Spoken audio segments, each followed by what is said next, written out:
আজ সকাল থেকেই মানুষের ওইখানে? ঘরের আশপাশে মাছ কোথায় মারে? ভিতরে বেশ কয়েক জায়গায় রক্তাক্ত মাটি, রক্তাক্ত ছোট কাপড়, ভাঙ্গা কাছের লাল চুড়ি এবং ধস্তাধস্তির চিহ্ন।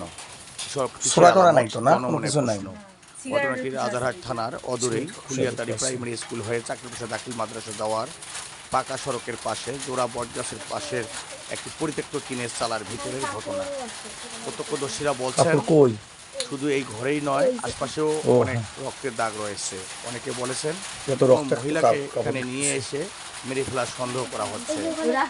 আর এরকম পরিত্যক্ত ঘরেই এই ধরনের দুর্ঘটনা তো ধোয়া গেছে না? ঘটায় দুর্বৃত্তরা।